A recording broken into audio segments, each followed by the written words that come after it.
গোট আছে, মহিলাসকল আছে। আগতে আমি গ্ৰুপত আমি টকা পাইছিলো।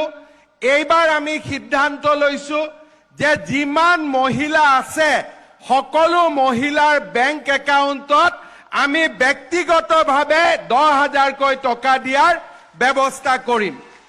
ইয়াৰ লগে লগে এই বছৰ আমি অৰুণোদয় আঁচনি মাহিলী 1400 টকালৈকে বৃদ্ধি কৰিম। তৃতীয়তে আমাৰ যিমান ডেকা ল'ৰা আছে এই ডেকা ল'ৰাৰ 2 লাখ ডেকা ল'ৰাক আমি আত্মসংস্থাপনৰ কাৰণে 2 লাখ টকাকৈ বেংকৰ পৰা কোনো মৰ্টগেজ নোহোৱাকৈ আমি অনুদান দিয়াৰ ব্যৱস্থা কৰিম। আৰু তাৰ লগে লগে আমি যিমান কাম কৰি আছো তাৰ লগত লগাই অহা 11 মে তাৰিখে কেন্দ্ৰীয় গৃহমন্ত্ৰী অমিত শ্বাহ ডাঙৰীয়াই গুৱাহাটীত 50,000 যুৱক যুৱতীক চৰকাৰী নিযুক্তি পত্ৰ প্ৰদান কৰিব। এই কামবিলাক আজি আমি কৰি আছো। এই কামবিলাক আমি কাৰ কাৰণে কৰিব পাৰিছো?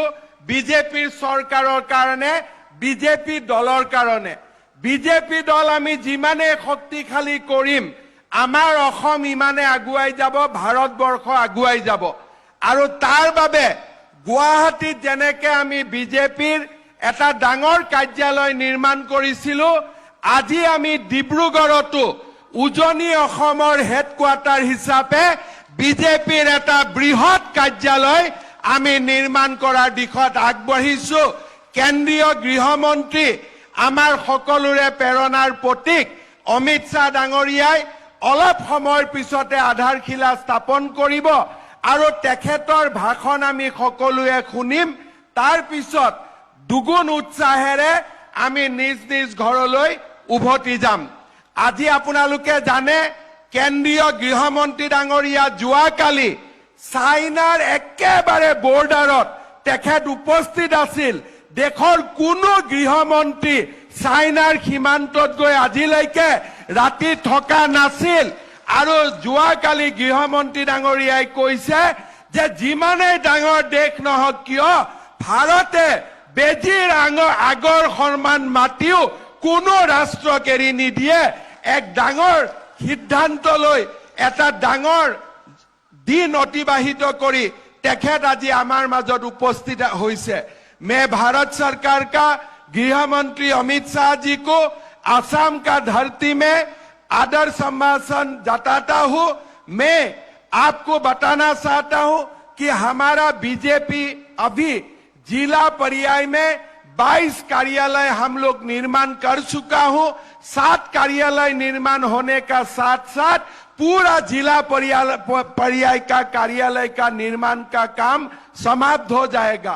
200 मंडल कार्यालय का निर्माण का काम चल रहा है और लोकसभा चुनाव का पहले 200 मंडल कार्यालय भी हम लोग निर्माण करके आगे जाने का भी प्रयास करूंगा।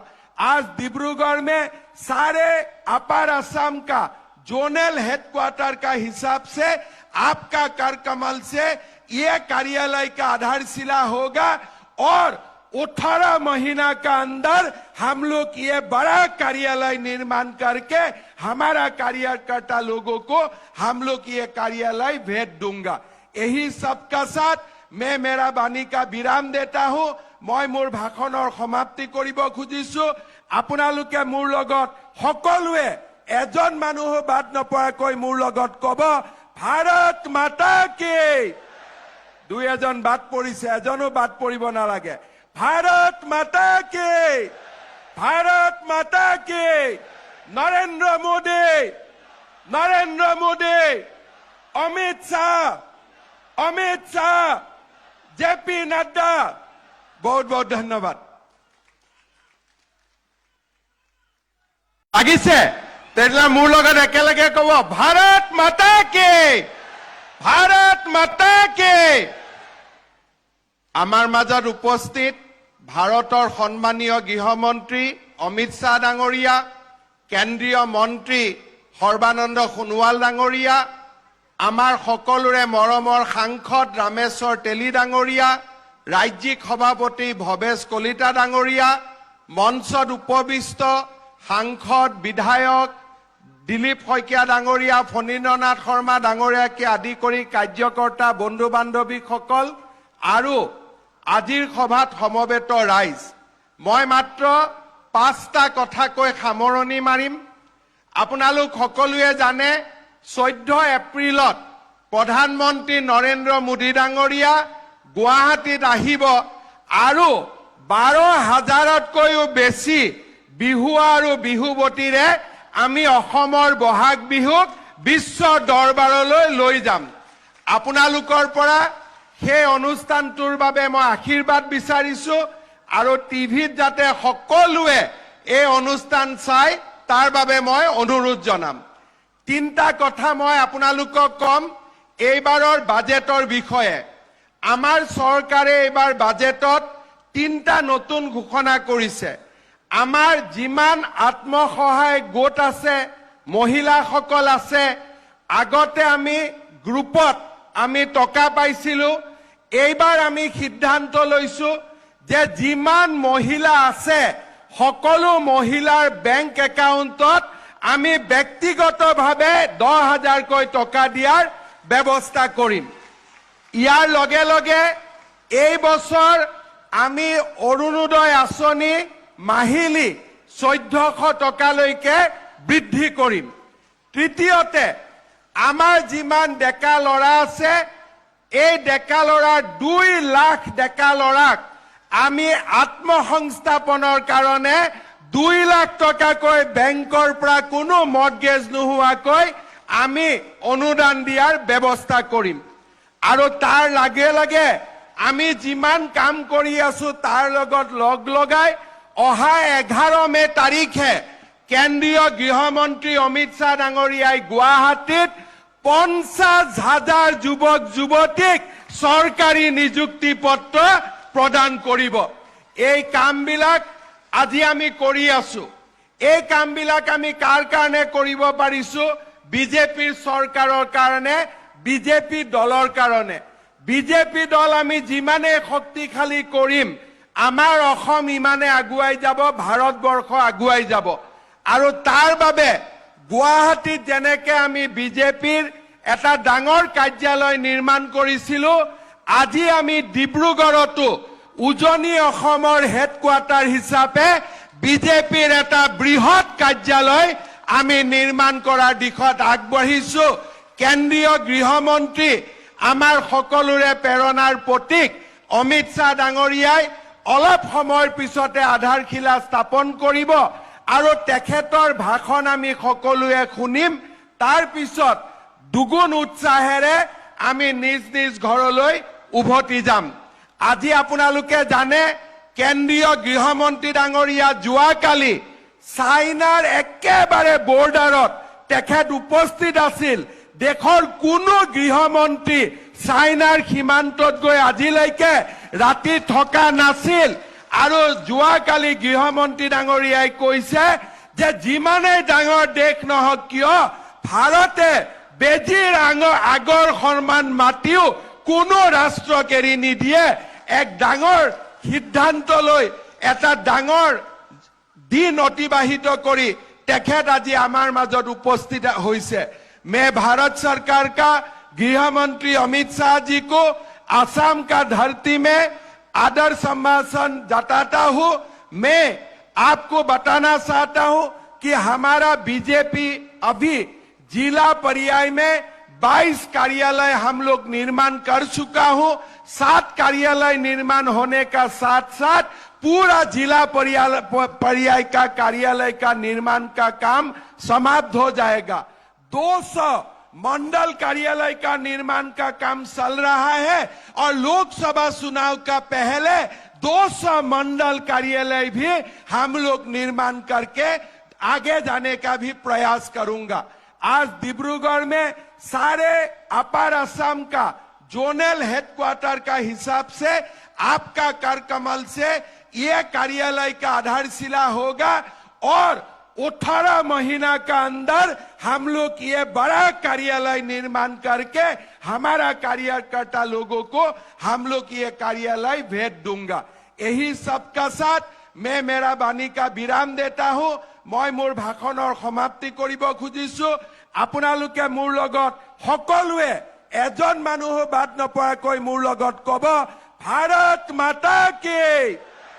दुई एजन बात परिছে, एजनो बात परिब नालागे। भारत माता की, भारत माता की। नरेंद्र मोदी, नरेंद्र मोदी, अमित शाह, जेपी नड्डा। बहुत बहुत धन्यवाद। লাগিছে তেতিয়াহ'লে মোৰ লগত একেলগে কব ভাৰত মাতা কি, ভাৰত মাতা কি। আমাৰ মাজত উপস্থিত ভাৰতৰ সন্মানীয় গৃহমন্ত্ৰী অমিত শ্বাহ ডাঙৰীয়া, কেন্দ্ৰীয় মন্ত্ৰী সৰ্বানন্দ সোণোৱাল ডাঙৰীয়া, আমাৰ সকলোৰে মৰমৰ সাংসদ ৰামেশ্বৰ তেলী ডাঙৰীয়া, ৰাজ্যিক সভাপতি ভৱেশ কলিতা ডাঙৰীয়া, মঞ্চত উপবিষ্ট সাংসদ বিধায়ক দিলীপ শইকীয়া ডাঙৰীয়া, ফণীন্দ্ৰনাথ শৰ্মা ডাঙৰীয়াকে আদি কৰি কাৰ্যকৰ্তা বন্ধু বান্ধৱীসকল আৰু আজিৰ সভাত সমবেত ৰাইজ, মই মাত্ৰ 5টা কথা কৈ সামৰণি মাৰিম। আপোনালোক সকলোৱে জানে 14 এপ্ৰিলত প্ৰধানমন্ত্ৰী নৰেন্দ্ৰ মোদী ডাঙৰীয়া গুৱাহাটীত আহিব আৰু 12,000তকৈও বেছি বিহু আৰু বিহুৱতীৰে আমি অসমৰ বহাগ বিহুক বিশ্ব দৰবাৰলৈ লৈ যাম। আপোনালোকৰ পৰা সেই অনুষ্ঠানটোৰ বাবে মই আশীৰ্বাদ বিচাৰিছো আৰু টিভিত যাতে সকলোৱে এই অনুষ্ঠান চাই তাৰ বাবে মই অনুৰোধ জনাম। 3টা কথা মই আপোনালোকক কম এইবাৰৰ বাজেটৰ বিষয়ে। আমাৰ চৰকাৰে এইবাৰ বাজেটত 3টা নতুন ঘোষণা কৰিছে। আমাৰ যিমান আত্মসহায়ক গোট আছে, মহিলাসকল আছে, আগতে আমি গ্ৰুপত আমি টকা পাইছিলো। এইবাৰ আমি সিদ্ধান্ত লৈছো যে যিমান মহিলা আছে সকলো মহিলাৰ বেংক একাউণ্টত আমি ব্যক্তিগতভাৱে 10,000কৈ টকা দিয়াৰ ব্যৱস্থা কৰিম। ইয়াৰ লগে লগে এই বছৰ আমি অৰুণোদয় আঁচনি মাহিলী 1400 টকালৈকে বৃদ্ধি কৰিম। তৃতীয়তে আমাৰ যিমান ডেকা ল'ৰা আছে এই ডেকা ল'ৰাৰ 2 লাখ ডেকা ল'ৰাক আমি আত্মসংস্থাপনৰ কাৰণে 2 লাখ টকাকৈ বেংকৰ পৰা কোনো মৰ্টগেজ নোহোৱাকৈ আমি অনুদান দিয়াৰ ব্যৱস্থা কৰিম। আৰু তাৰ লগে লগে আমি যিমান কাম কৰি আছো তাৰ লগত লগ লগাই অহা 11 মে তাৰিখে কেন্দ্ৰীয় গৃহমন্ত্ৰী অমিত শ্বাহ ডাঙৰীয়াই গুৱাহাটীত 50,000 যুৱক যুৱতীক চৰকাৰী নিযুক্তি পত্ৰ প্ৰদান কৰিব। এই কামবিলাক আজি আমি কৰি আছো। এই কামবিলাক আমি কাৰ কাৰণে কৰিব পাৰিছো? বিজেপিৰ চৰকাৰৰ কাৰণে, বিজেপি দলৰ কাৰণে। বিজেপি দল আমি যিমানে শক্তিশালী কৰিম আমাৰ অসম ইমানে আগুৱাই যাব, ভাৰতবৰ্ষ আগুৱাই যাব। আৰু তাৰ বাবে গুৱাহাটীত যেনেকে আমি বিজেপিৰ এটা ডাঙৰ কাৰ্যালয় নিৰ্মাণ কৰিছিলো, আজি আমি ডিব্ৰুগড়তো উজনি অসমৰ হেডকোৱাৰ্টাৰ হিচাপে বিজেপিৰ এটা বৃহৎ কাৰ্যালয় আমি নিৰ্মাণ কৰাৰ দিশত আগবাঢ়িছো। কেন্দ্ৰীয় গৃহমন্ত্ৰী আমাৰ সকলোৰে প্ৰেৰণাৰ প্ৰতীক অমিত শ্বাহ ডাঙৰীয়াই অলপ সময়ৰ পিছতে আধাৰশিলা স্থাপন কৰিব আৰু তেখেতৰ ভাষণ আমি সকলোৱে শুনিম। তাৰ পিছত দুগুণ উৎসাহেৰে আমি নিজ নিজ ঘৰলৈ উভতি যাম। আজি আপোনালোকে জানে কেন্দ্ৰীয় গৃহমন্ত্ৰী ডাঙৰীয়া যোৱাকালি চাইনাৰ একেবাৰে বৰ্ডাৰত তেখেত উপস্থিত আছিল। দেশৰ কোনো গৃহমন্ত্ৰী চাইনাৰ সীমান্তত গৈ আজিলৈকে ৰাতি থকা নাছিল। আৰু যোৱাকালি গৃহমন্ত্ৰী ডাঙৰীয়াই কৈছে যে যিমানেই ডাঙৰ দেশ নহওক কিয় ভাৰতে বেজিৰ আগৰ সন্মান মাতিও কোনো ৰাষ্ট্ৰক এৰি নিদিয়ে। এক ডাঙৰ সিদ্ধান্ত লৈ এটা ডাঙৰ দিন অতিবাহিত কৰি तेखेत आज आमार मजत उपस्थित होइसे। मैं भारत सरकार का गृह मंत्री अमित शाह जी को असम का धरती में आदर सम्भाषण जताता हूं। मैं आपको बताना चाहता हूं कि हमारा बीजेपी अभी जिला पर्याय में 22 कार्यालय हम लोग निर्माण कर चुका हूं। 7 कार्यालय निर्माण होने का साथ साथ पूरा जिला पर्याय का कार्यालय का निर्माण का काम समाप्त हो जाएगा। 200 मंडल कार्यालय का निर्माण का काम चल रहा है और लोकसभा चुनाव का पहले 200 मंडल कार्यालय भी हम लोग निर्माण करके आगे जाने का भी प्रयास करूंगा। आज डिब्रूगढ़ में सारे अपर असम का जोनल हेडक्वार्टर का हिसाब से आपका कर कमल से ये कार्यालय का आधारशिला होगा और 18 महीना का अंदर हम लोग ये बड़ा कार्यालय निर्माण करके हमारा कार्यकर्ता लोगों को हम लोग ये कार्यालय भेज दूंगा। यही सबका साथ मैं मेरा बाणी का विराम देता हूं। मैं मोर भाषणर समाप्ति करिब खुजिछु। आपनालोके मोर लगत सकलोए एजन मानुह बात नपराকৈ मोर लगत कब भारत माता की। दुई एजन बात परिছে एजनो बात परिब नालागे। भारत माता की, भारत माता की। नरेंद्र मोदी, अमित शाह, जेपी नड्डा। बहुत बहुत धन्यवाद। লাগিছে তেলা মোৰ লগত একেলগে কব भारत माता की, भारत माता की।